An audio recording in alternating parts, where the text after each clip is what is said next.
All right, everybody, welcome back to another episode of the Evernest Property Management Show. I am one of your hosts, Spencer Sutton, and I've got Matthew Whitaker here with me. Matthew, welcome back to the show. Love it. Back in our new digs, and this place is great. You posted a picture on LinkedIn, and it looked amazing. It looked really good, didn't it? Yeah, we looked like we knew what we were talking about.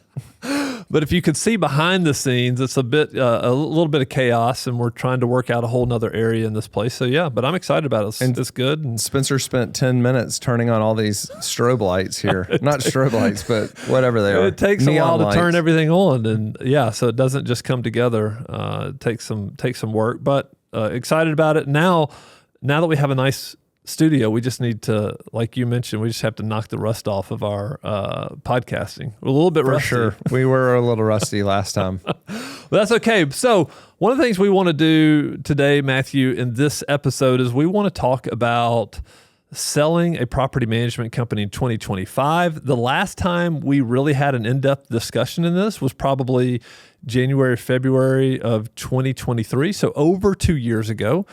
It doesn't feel that long ago. I can't believe it's been that long. Yeah, isn't that crazy? It I mean, is. I think obviously we've had conversations, but I know it was then that we did this great podcast or a great webinar, and then we may have posted it as a podcast. But regardless, a lot's changed. It has. In the past 2 years. And Yeah, absolutely has. And so we want to talk about that. We want to discuss that. We want to talk about what's changed and what hasn't changed. So why don't we kick off and let's just talk about the macro. Let's just step back, take a 30,000 foot view of what is the M&A, what does it look like for property managers in 2025? Here we are in May of 2025. Yeah, I mean, I think this goes back a little further than a couple of years. I think it's closing in on 3 years. It's at least 2.5 and close to 3 years. You know, the 2021, 2022 was, they call it the ZERP era. And the idea that you had zero interest rates allowed people to borrow money for very cheap.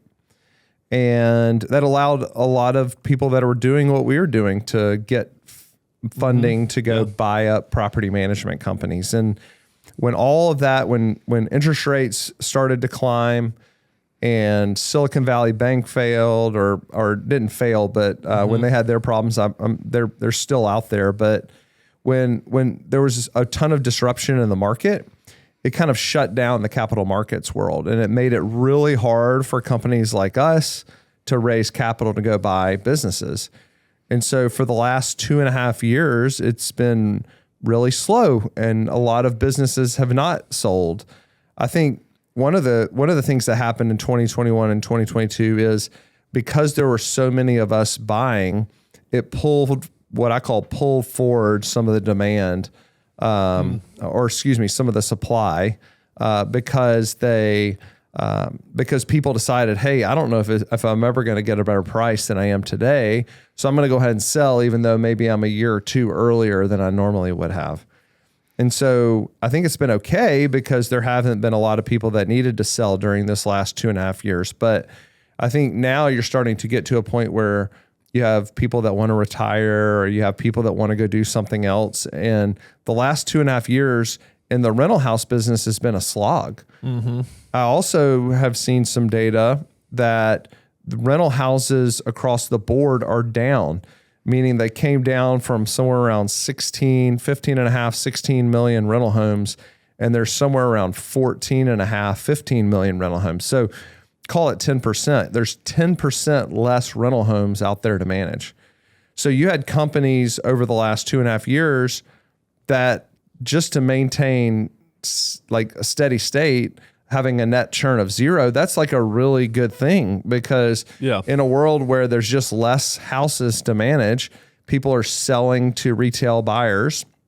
And it makes sense, right? Because people really wanted to cash out. They didn't know, because interest rates are rising, I don't know how much longer I'm going to be able to get this price for my house. I'm going to sell it now and take that cash and do something else with it. So you've just had and even today, as we're recording this, there's just not a lot of clarity on what's going to happen. Mm-hmm. And so you just have a market where there's a lot of uncertainty. It is really expensive to raise either debt or equity capital. And we're kind of at a standstill. So do you think that, because you said they've pulled forward some of the supply like earlier, like 2 or 3 years ago, do you think now the supply of people who want to sell or the demand to sell has decreased? Yeah, no, I think it decreased in the beginning of this era, but I think it is increasing now, and it's steadily increasing. People are starting to, decide, hey, it's time for me to retire. And they're starting to feel, if their doors are going down, they're starting to feel the pressure. If I don't sell today, I may be 5 or 10% less next year, right? Yeah. We're going to talk about that, but buyers are fairly savvy too to know that if doors are going down, then they need to make sure that they account for that. Yeah, right. So I just think it's kind of a new period, and maybe it'll get hot again at some point. But I think if you're interested in selling a business today, you just need to know what environment you're selling them in. Let me ask you this, because you're having conversations with people who want to sell or who are contacting us and saying, hey, I might be interested. Maybe they want to start the conversation. Are the conversations still the same as they were 3-4 years ago? Yeah, they are. I think we saw this when we first got into the property management business, is that we were buying and selling houses. And it takes people some time to reset their expectations when they own a house, because if they thought their house was worth $350,000 or their neighbor sold for $350,000 at the height of the market, and then the most they can get for their home's $320 today, it takes them a while to reset their expectations, because for whatever reason, house equity and business equity, people feel like they're losing that money if they don't get that. Right. But I just, again, it kind of, these things come in cycles, and we're in a down period in a market cycle.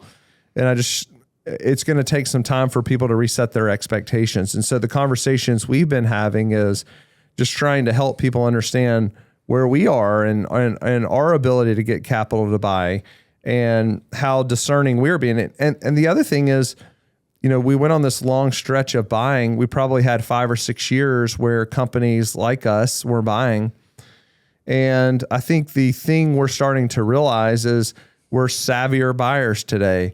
There's some mistakes that we made in terms of maybe prices that we paid or terms that we bought with, where we may have bought something and maybe it was some sort of churn risk, right? And so now all of a sudden we're more conservative buyers because we've allowed this last 5 to 6 years to play out, and we're seeing what happens with these companies once we buy them. It was almost like earlier, a few years ago, it was like FOMO, right? So people were rushing to buy property management companies. They didn't want to let these things get away, and so they were probably probably for sure. They were less risk adverse. They were just like, hey, we'll make this thing work. That's right. And everybody was bidding these things up, and that was the benefit of the seller.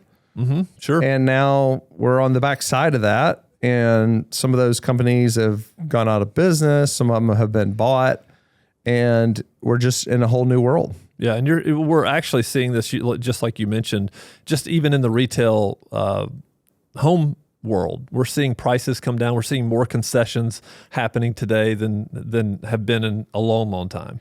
It's really interesting. Like, we live in a world where interest rates are high. The housing market stayed fairly strong because you just had a lot of buyer demand that was pent up that just helped it last for the last 2.5 years. That's why rental homes went from 15 or 16 million down to 14 million. That is what brought that forward. And then you had a softening of rental rates. So in terms of owning a rental home, it's been as hard over the last couple of years as it possibly could be. Right. And so for that to turn, we kind of need some things to move in our direction. I'll tell you another thing is institutions, just because of the same capital markets we go to, institutions have not been buying houses. Correct. And they may be a net buyer, but it may be a net seller, and it may be, somewhere around zero. And so you also had a lot of consolidation on the institutional side in terms of ownership. You've seen a lot of consolidation in the property like third party property management side. So that's what happens when there's not a lot of things going on. Now you're focused on operations and efficiency and growing density of the business. Yeah, I was, and it's not only institutions that are like feeling some of the pressure. I was just at a real estate mastermind with a bunch of real estate investors, and so these are, just real estate investors like most real estate investors. They're buying, anywhere from they're doing 100 deals a year, maybe 10 deals a year to 100 deals a year, but all of them are feeling it's just like even just this year in 2025, it's become more difficult than it was in 2024. So the crunch is on. It is. All right, so let's talk a little bit. Let's turn our attention to, because we know the most about what we do and what we look for. Let's talk about how we evaluate markets, Matthew, as we're thinking about, hey, we still have an appetite. We may be a little bit more cautious and more conservative, but we still have an appetite to purchase property management companies. So let's talk about how we evaluate markets. Yeah. So what makes a good market for us? For us, 2025. Yeah, today we're in over 50 different markets, and the thing we're thinking a lot about is density. So if we have a pin in the map, then we want to build density in that market. And what we have found from density is that density for us drives profitability. In other words, each incremental home I manage in a market, I can do that at a higher gross margin than the home before it. Because when you have infrastructure in a market, you don't have to add another market leader. You don't have to add another PM for every home you take on. And so they're just really high margin houses when we add them. And we have some data that we've been doing some analysis that says when we get from 200 doors to 600 doors or more, that it's 5 times more gross margin. And so you can just see how important profitability or how important density is to profitability. Yeah. I remember in the early days, we would, hey, if it had 150 houses, we would start thinking about 100 houses. Can we do it? But we realized pretty quickly that's probably, I think we said at one point, 200 is a minimum to go into a new market. Even. That's right. 150 to 200 is where it becomes profitable for us. And then you can just imagine, like, the reason it goes from 200 to 600 again is not just the expense side, but also the revenue side, because we do maintenance, we do a bunch of other things that allow us to hire more people in that market. And for us too, it also curtails the risk. The more dense we are in a market, the bigger the team we have locally, and that allows us not to have a single point of failure. Right. No, that's a really good point. So that's what it looks like for us. Density is really important. We want to go into markets that we're already in. But then when we identify, or somebody raises their hand and says, hey, I'm in your market, whether it be in Atlanta or Denver or Birmingham, then what are we looking at with these companies? Yeah. So what we typically do is kick it off with an initial conversation. And the thing we're looking for are like, what are the obvious no's, right? And that way we can tell somebody a quick no. Sure. And so maybe we'll start with the negatives that we look for. And if it's a no, that way we can tell them no and they can kind of move on to go sell to somebody else. But the first thing I would say is the thing we have found over buying for the last 5 or 6 years is that when you have a high customer concentration, and that we think of that two ways. You have 1 or 2 owners that makes up the majority of the portfolio, or you have each owner, you have very few owners relative, we call it units per owner, UPOs, and each owner owns too many homes.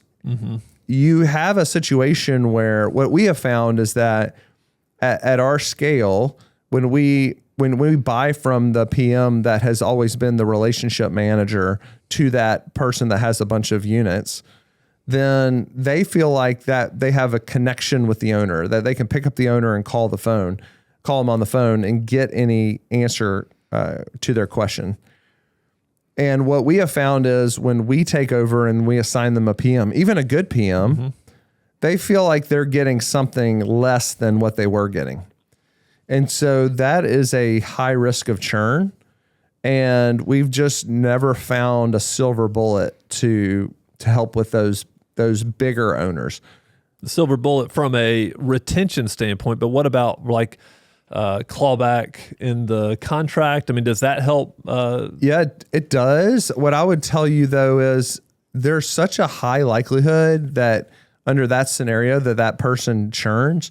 We're probably more likely to tell somebody no than to try to tie a clawback to it. So do you have a percentage? Do you have a number like, hey, this unit per owner, like you can't have a client concentration more than 10%? 10% is probably right. Okay, 10 or 15%. Gotcha. Yep. All right. So that's a big red flag. That's a no for us. Anything else that you would look at and say, hey, before we go any further, this is going to disqualify you, or this is something we wouldn't be interested in? We ask questions around average rent. We just don't want to be in super low income neighborhoods. We've just never really had a lot of success. Even though that's where we started. That's where we started. But once again, figured out that we don't want to consistently be there building the business. I would say how new the clients are to the owner. If somebody's been building a business for a long time, 20 years, that's way better than they've been doing it for 18 or 24 months, and now they're ready to sell. Yeah. So there are some red flags. Again, like maybe where our portfolio is relative to where that portfolio is, because we think of density, and you think about some place like Atlanta, and if I'm only managing on the north side of Atlanta and somebody has a south side portfolio, we do manage all over Atlanta, but for just as an example, if I said, hey, I only want to be on the north side, well, the south side just doesn't work for us. And there are some places like St. Louis where when you cross over into the state to the east that we wouldn't necessarily manage. There's just a lot of market nuances that we've learned over the years. Sure. That a local property manager who may have grown up in that area or whatever, they may have started in those areas and just grown their portfolio organically like that. Yeah, I mean, you mentioned it. We cut our teeth in some really low income neighborhoods in Birmingham, but I don't know that I would go buy that in another market. Yeah, that's right. That makes sense. All right, so those are some of the red flags. What about things that we look at and we're like, oh, this is, we think these are like green flags, not red flags? Yeah, I would say average rents are in line with the average rents around the country. We want to be in the call it the low A and B class neighborhoods, and we just want to.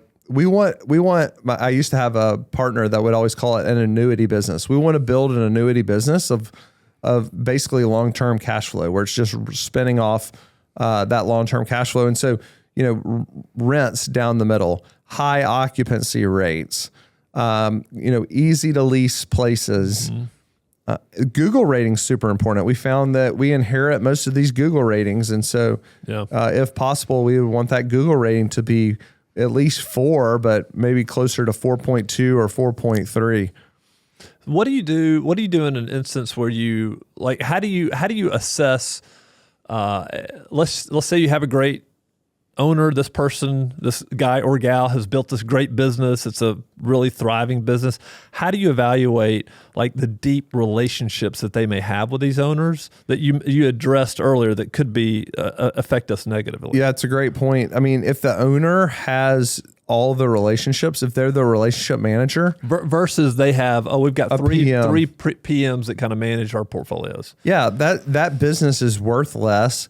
Because we're trying to... Unless you want to keep the owner on board, which is not the way we typically do it. That's right. There are buyers that are willing to do that. So if you're an owner and you have all these relationships, there are buyers out there for you.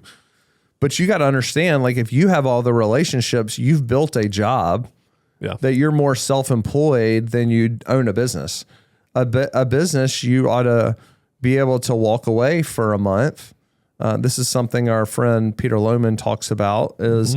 You ought to be able to walk away for a month and you come back and it's at least in the same situation that you left it. And maybe it continue, even better, it continues to grow.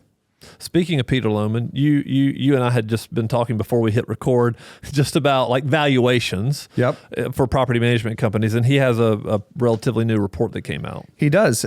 He has a report that came out, and I'm not gonna because he sells it. I'm not gonna give all the details, but basically he did an analysis on that mergers and acquisitions over the course of the last 3 or 4 years. And it's exactly what we really thought it was, right? Like we were right in the middle of it, and he looked at it on a revenue multiple, an EBITDA multiple, and highly suggest reaching out to him if you'd like that information. But I think what I would like to say is like these are my thoughts on valuations, because that's what everybody wants to know. When we always get the first question is, what do you pay for property management companies? And so because the macro environment's different, because we can't go out and get as much capital as we were used to in the past, I think valuations are going to come down, even off of what Peter had in his report, because his report looks back through 21, 22, 23, 24. And I think what you're going to see is you probably saw a tail of higher prices, but I think that prices are actually going to come down in the near future. Now that doesn't mean we won't pay a certain price, because I think the other side of the equation is the terms with which people are buying, right? Yep. I think what you're going to see is a lot more seller finance deals, because if I can't go get the money, because of the capital markets world, I've got to use the seller's equity to turn that into a loan and pay the seller off over some period of time. And so I think what you're going to see is a softening in the market because there's not a ton of buyers. You're going to see a lot of seller finance because people that need to sell their business, they're going to have to do something. It's just much more, that's just a good way for them to be able to sell their businesses, to use their equity. It also is going to get them closer to the number they want. That's right. Because people more than likely give maybe a little bit better price. That's right. Because it's like price and terms, right? I had the same partners used to say, you give me the price, I'll give you the terms.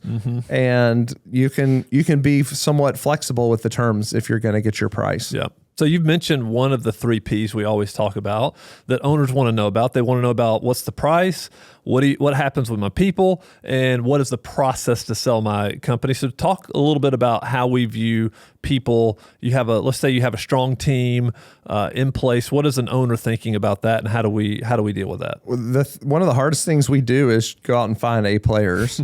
Right. And so the big challenge becomes our business is different than most of the businesses that we're buying. We have different positions. As you grow an organization, it becomes much more departmental. It becomes much more specialized. And when we buy a smaller business, these team members are generally doing things they're generally a generalist, right? Right. And they're doing everything from leasing to posting rents to talking to owners, in the yards. Putting signs in the yards. And that's how we started too. But as the organization's gotten bigger, it's just different. And so what we say is, look, if you have A players that want to specialize in a piece of the business, they're going to love working with us. Like, hey, I'm an A player. I really like leasing, but I don't like, XYZ. Or I really like being a property manager and talking to owners, but I hate driving around putting signs in the yard. Those are the team members that we can use on our team. And what we say is, we've got to hire these positions. You can essentially apply for these positions, and we'll do a really shortened interview process. But for us to find A players, it's one of the hardest things we do, especially at the scale, right? Because if we add 1,000 doors, we've got to add a bunch of new team members to go execute on these doors. And so if you already have them, that's great. And the thing that we always promise owners that are selling is we will always be fair to your team. Well, we have a principle here we call uncomfortable transparency. It's really important for us. We're going to do the right thing, treat them right, and make sure they have a lot of transparency on their role and their future role with Evernest. And some people decide they don't want to work with Evernest, and that's fine. We'd rather them tell us up front, and then we can make a really healthy exit from the business. Yeah, for them. Yep. All right, so let's move on. I mean, we've done this enough. If you were sitting down with somebody, because I'm sure there's listeners here that obviously we haven't spoken with, but maybe they've thought about it or whatever. If you're sitting down with somebody and somebody was like, you know what, Matthew, I want to sell my business in 3 to 4 years. Yep. What advice do you give them to prepare them for that so that they can get the most from their company? Yeah, I would say the first thing is get your financial house in order. Mm-hmm. We see so many messy businesses. And what I think is when I see a messy business, this is not, everything I'm seeing is not the only thing that's messy. There's other messy pieces. And look, I can't really throw the first stone here because our financial house was not in order for a long time, but we do have it in order today. And when we see a business with their financial house in order, it makes us feel a lot better about that business. It makes us feel like there's not going to be a bunch of secrets or, we're going to pick up rocks and find squiggly things we didn't expect. What is the biggest thing you're talking about when you say that? Are you talking about like reconciling trust accounts? Yeah, everything from reconciling trust accounts to having your P&L be accurate. It's kind of weird when people run a bunch of stuff through the business and try to pull all that out. Like, is that really a personal expense or is that really a business expense? And so it's hard for us to understand what's going on there. All right. So that's the first thing. Get your financial house in order. What else what other kind of advice would you give? We talked about it earlier, but reduce the amount of importance you have on your business. Again, anytime the owner is the relationship manager, and look, I was the relationship manager for a long time. I was a great property manager. And but as you scale an organization or as you grow your business or as you get ready to sell it, you can't be the only relationship because you're a single point of failure. If something happens to you, you're gone, that business is going to fall apart. If you try to sell it and you're gone, that business is going to fall apart. Yeah. So maybe a couple of other things that you might mention, since you mentioned before, improve your Google ratings. If your Google ratings are like, this is something we did a long time ago. We just got really focused on it, and you can improve those if you're asking people to give you customers, vendors to give you 5-star reviews. And then maybe adding revenue per door. Yeah. I would say I wouldn't get too wrapped around the axle of adding revenue per door. I think it does matter, especially if it's property management related revenue. Mm-hmm. But I would say just execute your business at a high level and you're going to get a better valuation for it. Yep. All right, Matthew, this has been great. Anything else you'd just say in closing? Yeah, we have conversations with people all the time that are considering selling their business, and you may be 2 or 3 or 4 years out. You may be 10 years out. But if you want to have a conversation, I mean, we'd love to do that. We have a form on our website you can fill out and we'll connect with you. You can reach out to me through email or LinkedIn or whatever. Just happy to have these conversations. What we know is there's a lot of businesses out there. We want to build a lot of trust in the community. If you decide to sell to somebody else, that's fine too. But we want to be an information resource for you. Yeah, great. All right, everybody, that's it for this episode. We'll be back next week with another episode of the Evernest Property Management Show. Bye, everybody.